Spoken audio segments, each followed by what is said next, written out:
تہذیب فرنگی ہے اگر مرگ عمومت، تہذیب فرنگی ہے اگر مرگ عمومت،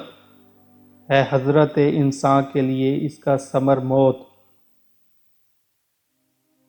فرنگی تہذیب کا نتیجہ یہ نکلا ہے کہ عورت جسے قدرت نے ماں بننے کے لیے پیدا کیا تھا،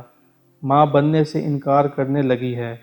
اور وہ بچے پیدا کرنے اور انہیں پالنے کو اپنی آزادی میں رکاوٹ سمجھنے لگی ہے۔ عورت کے اس رجحان کا نتیجہ یہ نکلے گا کہ سلسلہ اولاد آدم منقطع ہو جائے گا۔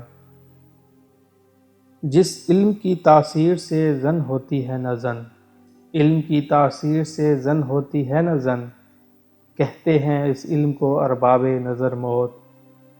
جس علم کی تاثیر سے عورت میں یہ جذبات پیدا ہوئے ہیں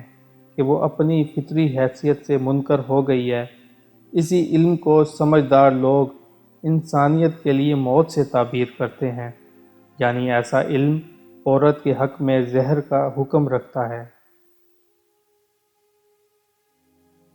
بیگانہ رہے دین سے اگر مدرسہ زن،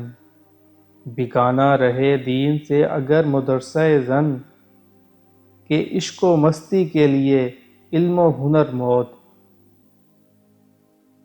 بس ثابت ہوا کہ اگر عورت کی تعلیم میں دین کا عنصر شامل نہ ہو، اور یورپ کے نظام تعلیم میں یہ عنصر شامل نہیں ہے، کیونکہ یہ نظام فرنگی تہذیب پر مبنی ہے اور یہ تہذیب لادینی پر مبنی ہے، تو وہ علم و ہنر عورت کے لیے پاکیزہ جذبات کے حق میں موت کا حکم رکھتا ہے۔ واضح ہو کہ اللہ نے عورت کو ماں بننے کے لیے پیدا کیا ہے، اور اسی لیے عورت کو محبت اور ایثار کا مادہ عطا فرمایا ہے، کیونکہ جب عورت میں یہ جذبات شدت کے ساتھ کار فرما نہ ہوں، وہ بچوں کی پرورش کے لیے اپنے عیش کو قربان نہیں کر سکتی۔